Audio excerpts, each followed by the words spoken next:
This is Tony Tone on the microphone here at the Wentworth Real Estate Group, 2325 West Shiawassee Avenue, here with John Wentworth. Good morning. How are you, John? I'm good, brother. What's going on? How you been? I'm alive and well. Glad you're here today. I'm glad you woke up. All right. I'm glad I woke up. All right. And we are being videoed by Mr. Christian Wentworth. Welcome to the media room, Christian. John, good morning. We're going to talk about the value in losing. Do you want to introduce everybody else that's in the building too, or are we good? The whole entire staff is here. We have 50 people that works for us. Okay, cool. And John, I'm glad to have you here. But what? Talk to me. How's your weekend? Weekend was awesome. Yeah. Yeah, I didn't do anything. I relaxed. My shoulder was hurting me pretty bad, and I sat down and relaxed. And I just went to church on Sunday. Did you talk at church? Did you sing? I had to sing at church Sunday. You had to? Well, they asked me to. You got to. Yeah. You got to move. You did got to move again? No, I didn't do that. Yeah. That should be our theme song. Yeah, you got to move. You got to move. Okay, and you know what? Talking about got to move, I'm seeing that first question on your move, taking action. That's got to move. Where you see that at? You want that number one or number two? These aren't in order, see? Okay. It's just stars by them. Hey, you know what? You got to move. So let's start with that. You don't have to wait. Okay. Let's start with that. John, you were talking about taking action and being imperfect in action. Would you explain to our viewers what you mean by that? Well, we don't have viewers. We have listeners. We're going to have viewers. We're going to probably have viewers at some point. Viewers and listeners. I mean, this is a really simple one. I think that so often people wait until they have, they're I'm going to create a plan and it's going to be perfect and then I'm going to do it. And really what that stops us from doing is ever doing the shit. And so for me, it's always been, it's just like Fall Fit Fest, right? I blew everybody's mind when I'm like, yeah, we're going to do that shit in 2 months. And they're like, huh? We should do it next year. And I'm like, no, fuck next year. By the time next year comes along, we'll be so much further ahead of the curve by going through this process and learning by taking imperfect action. And so I just think that, I don't think the shit, I know, because I see it all the time. People wait for the perfect time. Well, guess what? There is no perfect time. How long have you had that in your mind? That I've always been that way because I mean, listen, when I got started, I didn't have a choice. I was broke as fuck, and I didn't have a choice. I didn't have and it was a blessing. I didn't have this mindset of, here's why, because people are afraid of being judged. Right? And so they're afraid of failure, and they're afraid of being judged.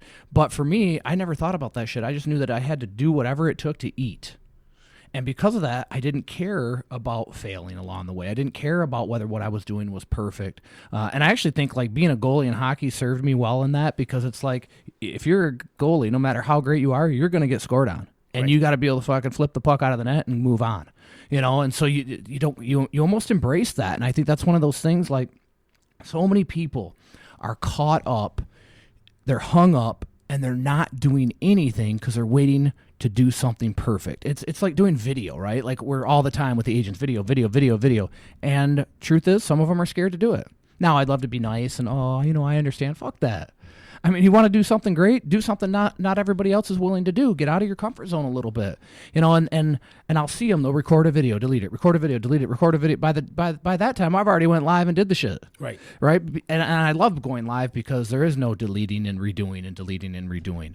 But that same scenario where somebody will wait, and I'm talking wait weeks in avoidance. Being in avoidance is a killer, man. By then, I've already sent 3 videos. I'm so far ahead of you, you can't catch up anymore. And I think that's something that I actually just wrote about on my post today about me when I was out with my surgery, right?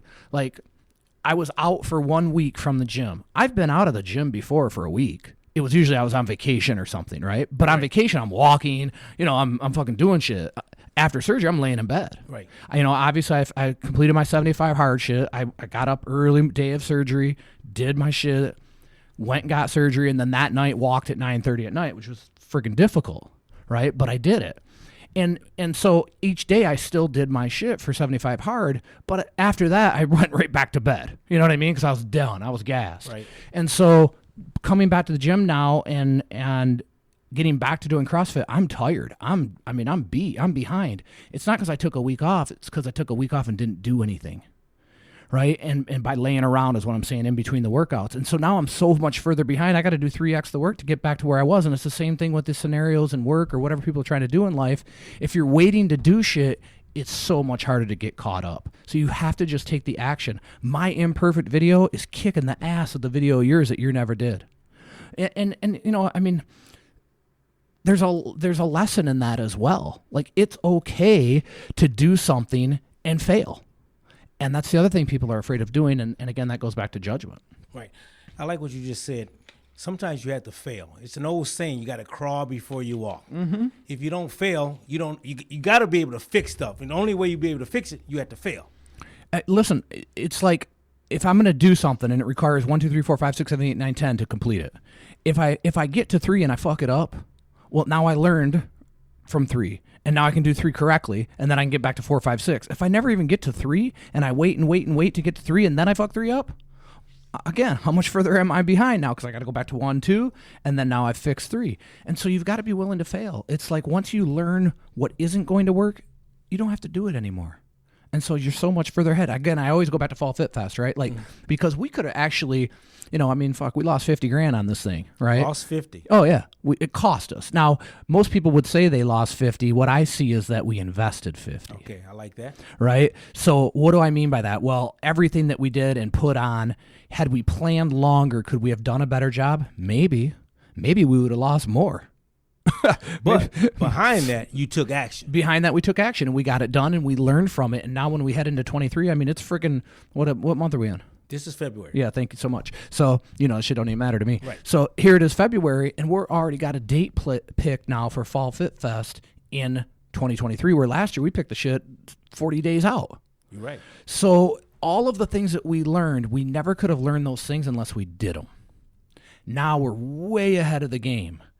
Like, we're not 1 year ahead of the game. We're actually 3 years ahead of the game. Okay. And so I think that you could take that application and just apply it to so many things inside of real estate, inside of business, inside of how you say that shit? Entrepreneurship. Thank you. It might even have an L in it. Entrepreneurial shit. I can say it, but I can't spell it. Just like you can spell and can't sell. I got that wrong. You can sell but can't spell. I can't spell shit. Okay, but all good. Third, I don't even know how the hell I graduated high school. I almost had a crush on one of my teachers. Well, she passed you. That was good hearing about that, John. My next question is the value in losing. Talk to me a little bit about the value in losing. What do people need to understand about the value in losing? Honestly, the value in losing is learning how to deal with a loss. Learning how, and it's the same shit we just talked about, right? In people waiting for this perfect action that they're going to take, which doesn't exist, by the way. Fucking perfection does not exist. Kobe Bryant, Michael Jordan, the best of the best of the best. Michael Jordan missed 9,000 shots. Right. Perfection doesn't exist. And so if you're caught up in that, you're screwed. And you've got to be able to break that mold. The best way to break that mold is just be vulnerable and go out there and do shit and lose. But don't lose twice at the same fucking thing. This is one of those things, right, where people will do something, they'll fuck it up, and they're uncoachable. They say all the right things when you try to coach them. They say the right shit, but then they go do it again. Mm-hmm. Because they really didn't listen. They really weren't coachable. I always say this to people, like, when I tell you here's what you should do, it's really just a kind way of saying go do the shit. Right. When should you go do it? Now. Right fucking now, right? And embrace, who gives a shit if you lose when you give up. You lose when you don't keep trying. You lose when you don't learn from a mistake that you made. So the value in losing is it's so many different things where you can find value, but I think that's for the individual. Where can you find your value in losing? Well, is it a project that you're doing? I mean, you think the fucking Wright brothers built a jet and took off? No, they built a little paper-ass thing that crashed 17 times. That's right. Right? So was there value in them losing? Well, they didn't die, so yeah. Yeah. But and you can learn from your losing, right? Well, 100%. Okay. You got to learn from it, because that's the same motherfucker. If you're fucking up the same thing over and over and over and you're not learning from it, well, you got bigger fish to fry, because you're too damn stubborn. You keep beating your head against the wall on the same shit. Being coachable, which is one of our core values, and as simple as that may sound, because most of our core values aren't the simple. It's something much deeper. But if you can't be coachable, listen, I'm in the gym this morning, okay? Out of all the people down there, I've been doing CrossFit the longest. I don't know that I'm the fittest, especially now off my surgery. But when Alex comes and coaches me, do you think I go, yeah, I know? That's what motherfuckers say. It drives me crazy. Right. Hey, hey, I'm noticing something that you're doing, and here's what would help you. Oh, I know. Well, you don't know, because you just did the shit. Tell them, right? You just did the shit. Right. Right. So Alex says I'm doing handstand push-ups, and like I'm I got to the point I could do 10. Before I couldn't do 1, and then it was 3, and then it was 5, and then it was 10. So here I am doing 10. Most motherfuckers be like, I got this. I did 10. Alex comes over. He's like, hey, keep your knees together. That'll keep you more balanced, and drop them lower. and then push up. And I'm like, sweet, I did the shit. Boom, did it, right? Thank you so much, coach. When we're in that room, he's my coach. Right. I'm his boss. But when we're in that room, he's my coach, right? And I think that, you can tie the value of losing to a lot of things, but I think coachability is so important. And then finding the value in most of the time, the value in losing is getting over yourself, getting over the hang-ups that you have about judgment of others. And this is why people are like, I love to lose. I tell motherfuckers about my losses all the time because I'm one step closer to winning. And most people hide them. Right? This is like, we talked about this the other day about, God will open doors for you. Will you take the action to walk through them? And so often people say, well, I see an opportunity. I'm going to pray on it. And, God is not going to reward you just like, listen, if it were that easy, you would lay in bed all day and pray for the things that you want. Oh man, I sure wish I had a nice car. Oh, fuck, there it is in the driveway. Like, it doesn't work like that. God's going to reward the people that put in the effort, and I think your intent matters a tremendous amount as well. He's going to reward good intent, but you've got to be willing to put in the effort.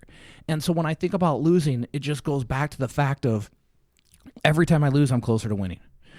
Every time I'm losing, I can be vulnerable, and I can share my losses with people inside of this organization. They're closer to winning. They don't have to go through the loss. I already did it for you. Right? So much of the stuff as we bring these people on board, we've already paved the way for them. They can just plug into a system, 1, 2, 3, 4, 5, 6, 7, 8, 9, 10, and have success. That's right. Instead of them having to go do all the shit and figure it out on their own. Now, some of them are stubborn and they want to do it their way. But guess where they're at? Not here. They're not here anymore. Right? And so it's just one of those things. Like, I think that losing piece goes back to people fear judgment, and they fear failure because they fear being judged. And what's interesting enough is that they're judging themselves before they even got started to get to the point for others to judge them. And if you're worried about others judging you, you've got to look internally on why that is, because you've got something going on inside that has you fearful of being judged. All right. Well, you know what? That's awesome, John. That was good words. Good words of encouragement. I hope those that you are listening, make sure you listen to this twice. Last, John, I got one more thing I want to talk to you about this morning. I'm going to ask you a fucking question. How you doing so far this morning? I'm doing great, man. I had a good workout, my second full CrossFit workout since my surgery. If y'all don't know, I got my ass bored out, and that was absolutely terrible, and recovery was a bitch. But honestly, just a little bit more each day is where I'm at. And then like anything else, you get to a point where you get that compound interest, right? And so today, very little pain, and was able to do I did a full CrossFit workout yesterday, but I was protective of my anus. Okay, gotcha. Right? Today, I was able to really, I was able to get back at it. Now I was fatigued as fuck. Just because, that's a beast, man. But I definitely feel good. And I appreciate you asking, and it was pretty cool, man, to go through that because, you know me, I don't need a pat on the back from anybody. You know what I'm saying? I hear you. And but to have everybody reach out and listen, being vulnerable, I think, is such an important thing, and it's opened up so many doors for me in relationships because, fear of losing, fear of failure, taking action, like all of these things come back to why don't people do them? They're afraid to fail. They're afraid to be judged. Right. And I just don't give a shit about either one of those things. Like and so because of that vulnerability, I feel like that's opens up so many doors of relationships with people because they can relate to it. And one more thing, and like you said, it don't matter if people judge you or not. You're going to do what you want to do, and the things you're doing is to help. 100%. It's all to help. I love that you say that because it's just like speaking, right? Like when I speak, which right now isn't often, but I do have a vision, right? I have a vision of being on stage at Arte Syndicate, speaking for Sella and Milet. Like I know that that's going to happen in my future. But when whether I speak at team meeting in front of 50 people, shit, it used to be 5. Right. You know what I mean? Or on stage with Shep Black in front of a couple hundred, like of the highest of the best of the best. I never really have nerves because, and I also never prepare. Yeah, because once you get started, you can just roll. Well, yeah, because it's all from a place of service and it's all from the heart. Mm-hmm. I don't need to plan the shit out. Right. When I'm storytelling, and unfortunately and fortunately, I got a hell of a story. You know what I'm saying? From my childhood and all of those things that happened. So when I'm sharing that story and tying it into the what's relative today in most people's lives, are some of these things that we're talking about right now, and how do they get over those things? And I think that we haven't talked about that. We've just kind of talked about why people do it. How do they get over it, right? And I think for me, especially, one, you have no options. You have no plan B. And two, once I found that relationship with Jesus Christ, I knew what you thought about me didn't matter anymore. I like it. You're right. All right. Now, every Tuesday, John, every Tuesday at 10 a.m., you hold a team meeting. This past Tuesday, in the meeting, you mentioned fears of being judged. Can you elaborate on that? Yeah. Well, and we just talked about it, right? Mm-hmm. I mean, in that context that day, it was just, it's about doing the work. And we got a lot of high performers inside of this company, right? And somebody new comes in, and again, you can have that fear of being judged. Listen, we're all human. We all have those feelings, right? We all have insecurities. We all have... Having an insecurity is, I think, different than a fear of being judged. We all have insecurities about things. You got to be able to walk through those things, and you got to be able to walk through them with faith. I think about, I talked about earlier, right? Like, God opens doors. Okay, well, do you have faith enough to walk through? And if you walk through that door, does it guarantee success? No.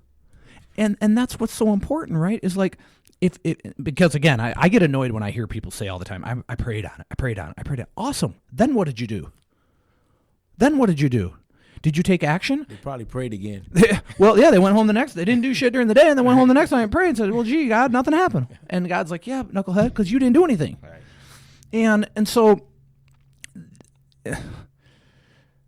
I get fired up about this shit because... You're fired up, I like it. Come on, fire in. Because to me, it's so simple, but it's not for most people. And I think that I have to always temper myself, right? Because just like a great player, you think Michael Jordan would have been a great coach? No, he'd have been terrible because he would have expected that everybody else could have done what he's done. Mm-hmm. And I was that way for a while, right? And I had to learn that. Okay, I have to learn to motivate, inspire, and lead others outside of just thinking that they can do what I did. I'm an anomaly.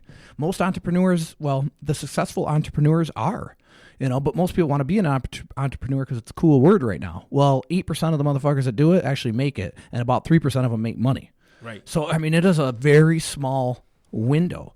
And some people are built for it and some simply are not. And that's fine too. We need everybody along the path of employment. We need the guy out brooming all the ice that the landscape company puts freaking 10 pounds of salt down and we got to get the shit off, right? Right? We need someone doing that, and they're valuable. But we all have a different chemical makeup on what we want to do. I digress. We're off the topic. What the fuck was the topic? The topic was fear of being judged. Oh yeah. So it just goes back to, again, I mean, for me, it was having that relationship with Jesus Christ, understanding that somebody's opinion of me doesn't matter. But when we have that fear of judgment, we're always stifled.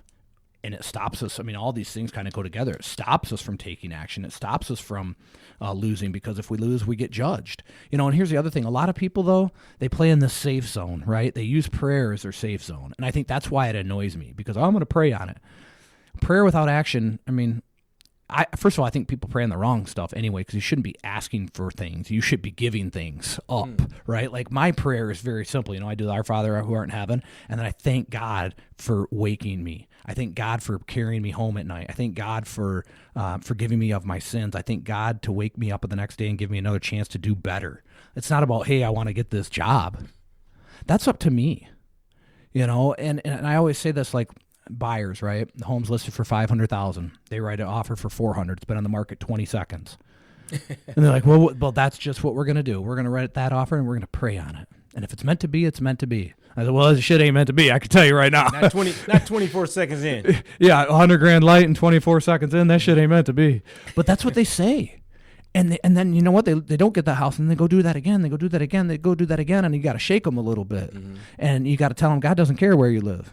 He cares how you live. I like it. And I think that once they get that grasp, so many people need to be coached. They need to be guided. They need to friggin' be told what to do when they're out of their arena. Same thing with me. When I'm in the gym, I want to be told what to do. Mm-hmm. I don't want to be babied. Oh, that's a really cute push-up, John. Maybe if you don't, motherfucker, tell me how to do the shit the right way, and I'll figure it out and I'll get it done. What's your shit say? Faith? Yeah, what'd you write down there? I wrote down faith because I was going to say when we ended this, a lot of people, people mention the word faith, but do they really know what faith really means? And faith in the Bible is Hebrews 11:1. Is faith is the substance of things hoped for. No, faith is the substance of things hoped for and the evidence of things not seen. A lot of people don't know what that really means, but I wrote that down because you kept saying faith. Yeah. And I just want you to throw Well, that and in. that goes back to God. God will open doors for you. I truly believe that. And one of the things recently, like, it was really interesting because I had a phone conversation when I was out walking doing my second 75 hard after my surgery, my second workout. I was talking to Meredith, one of our agents, and we started talking about this because she's like, I feel like I'm in a little bit of a funk, and I've been praying on it. And I go, Meredith, quit praying on it. Pray on something else. Your funk is action. Take action.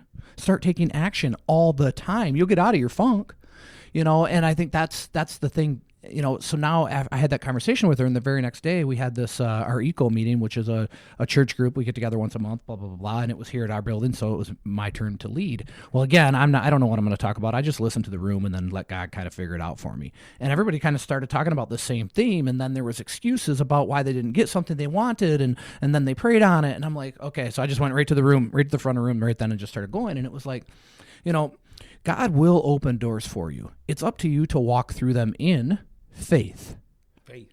Faith in whatever God's plan is, not in what you want. See, everybody wants to walk through that door and be assured that they're going to win, whatever that thing is. But they want to walk through that door and be assured that it's going to be a success. But what if God's message to you is the value in losing in that moment? What if God wants you to walk through that door that you think's the wrong door because it didn't work out the way you wanted it? But what if you walk through the door, the one he wanted you to choose, because there was failure in that, or there was a lesson in that? Those are the doors you need to be walking through more often, because God is not going to walk you through a door that will be your demise. Only you're going to do that. Yeah, well, he wants you to win just like you want him to win. Yeah, but he's not going to sit back and reward the people that don't take action. He won't do And that. he also has a bigger purpose for what you think your purpose is right this second. So by walking through that door and then you later find out it's the wrong one, you'd be like, oh, come on, God. Why you did that to me? I walked through that door, you said. Why you did that to me, yeah, God? and instead of saying, oh, wow, there must be a lesson here from him for me to learn in this moment, so that when I walk through the next door, you weren't ready for the next door yet. This first door that you were scared to go through, you weren't even ready for the next one, where the gold is, where the love is, where the faith is, where the forgiveness is. You weren't ready for that one yet. And so you had to walk through this one first and experience what you didn't want to experience, so that when you did walk through the big door, let's call it that, the big door. The big door. The big door, that big life-changing moment door, that you're ready for it. So many times in life, we're not ready to experience things because we didn't walk because we wanted to do it our way. And so going back to, the other day, like recognizing now when God's opening doors. And for me, I even in that moment was like, oh, shoot, I learned something from just having this talk with people. I need to recognize more when the doors are open. Now, in that same room was an old business partner of mine, right?